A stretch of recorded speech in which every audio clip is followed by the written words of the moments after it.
Ever feel like society's always trying to hand you a script, telling you who to be, what to believe? Oh, absolutely. Well, today's deep dive, we're tackling a thinker who basically said, nope, I'm writing my own story.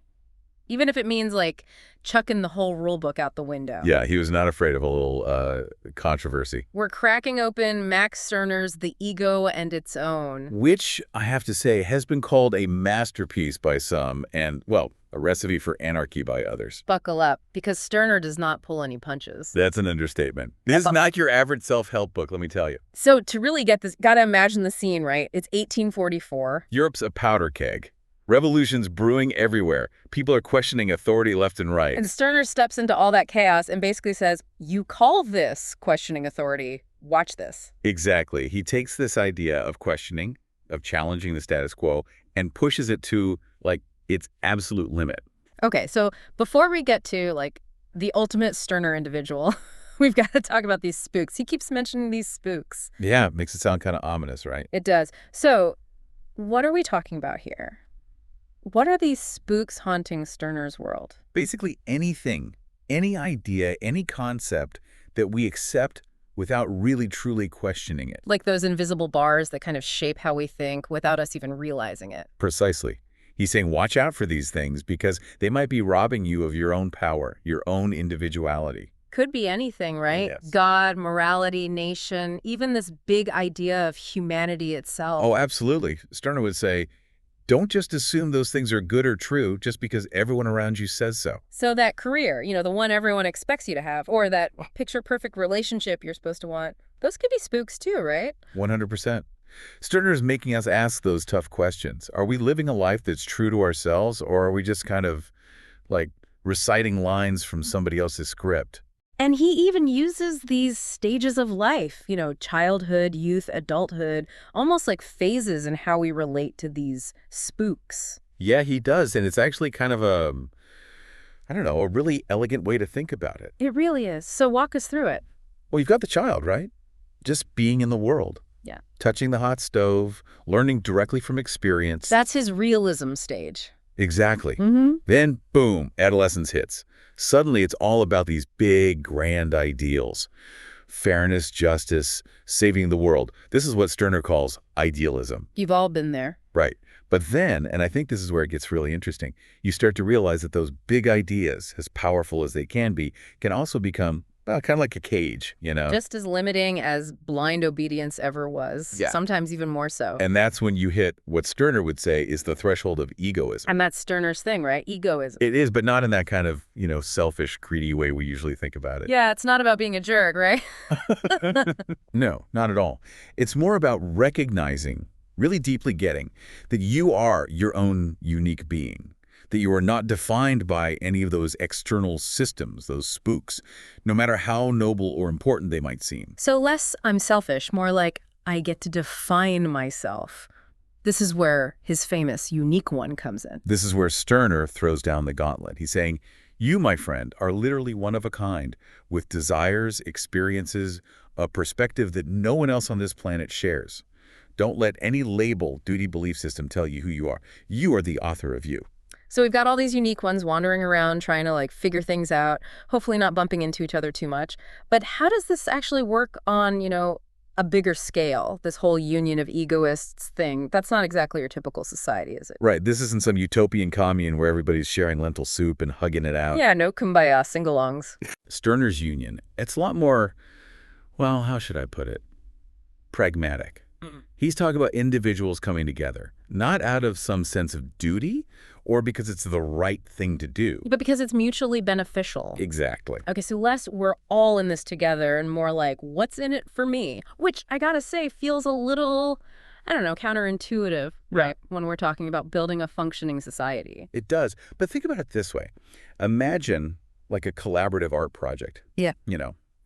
Where everybody's bringing their own unique skills and talents to the table, not because they're told to, but because it actually fulfills their own creative desires. I like that. That's kind of a glimpse into what Stirner's union might look like. It's self-interest, yeah, but with this underlying awareness that, hey, sometimes working together gets you further than constantly battling it out. Okay, I see how that could work. In theory, at least. But I mean, come on, there's still some pretty big elephants in the room here. Yeah. Like, what about ethics?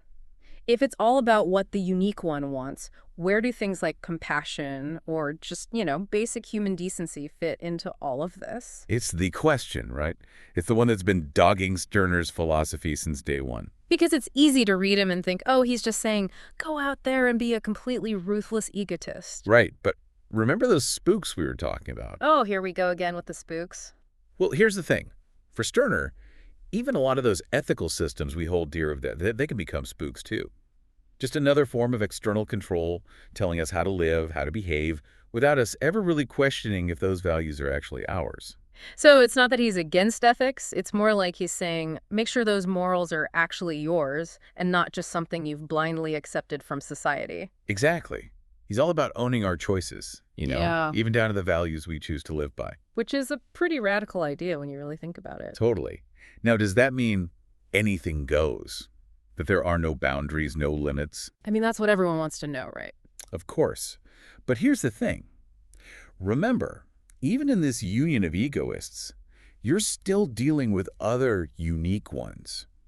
Other individuals who are just as self-aware, just as invested in pursuing their own self-interest as you are. It's like this constant negotiation then, isn't it? Everyone trying to get what they want, but also realizing that, like, constantly screwing each other over isn't exactly a sustainable long-term strategy. Precisely. And Stirner actually believed that this constant back and forth, this dance between individual desire and the needs of others, was ultimately more honest, more authentic than any system that claims to have all the answers prepackaged and ready to go. Okay, so maybe, just maybe, we can wrap our heads around this whole union thing, at least a little bit. But there's still this question of, like, where do deeper human connections fit into all of this? Love, friendship. Right, what about those? Is it all just transactions, or is there room for genuine, heartfelt connection in Stirner's philosophy? So we've covered a lot of ground here. Spooks, the unique one, even this whole union of egoists thing. But I keep coming back to this question of, like, can we really boil down all of human experience, even love, friendship, to just pure self-interest? Yeah, it's one of those questions that really gets to the heart of what Stirner's all about. And it gets even trickier when you bring in something as, well, messy and complicated as love. Exactly.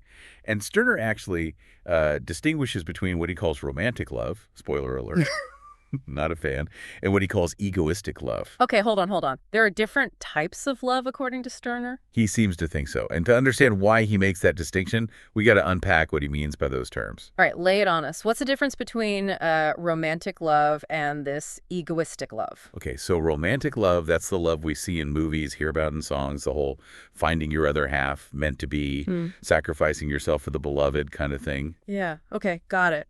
Classic romantic love. Right. And Stirner sees all of that as basically spooks. Oh, those spooks again. I know, right? But think about it. It's all these idealized notions of how love is supposed to be that can end up, honestly, kind of suffocating individuals. So you're saying those romantic ideals, as nice as they might sound, can actually be kind of like a trap? That's exactly what Stirner's getting at. And then there's egoistic love. All right, so that's the Stirner-approved version. You could say that. But doesn't sound very warm and fuzzy, this egoistic love. Does it involve, like, spreadsheets and calculating your return on investment? Not exactly. Think of it more like this. It's about really, truly recognizing the ownness of the other person.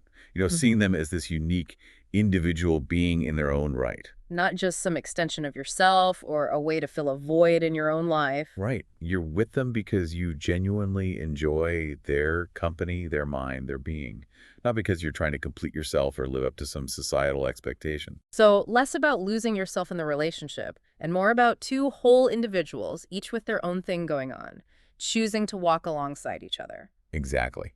And Stirner believed that this kind of love, this egoistic love, rooted in mutual respect and self-awareness, was ultimately a lot more honest, more authentic, and frankly, more freeing than the kind of love that demands constant self-sacrifice and merging. It's funny, throughout this entire deep dive, it's striking how Stirner, refuses to give us easy answers. Yeah. He just throws these radical ideas out there, makes us confront all the ways we might be held back by unexamined beliefs, and even those we hold dear. And that's what makes him such a fascinating and sometimes frustrating thinker to grapple with. Totally. He's not out to win arguments or make converts. He's out to, like, shake things up in your mind. Absolutely. To get us thinking for ourselves, even if it means questioning absolutely everything we thought we knew about ourselves, about the world, about, well, even love.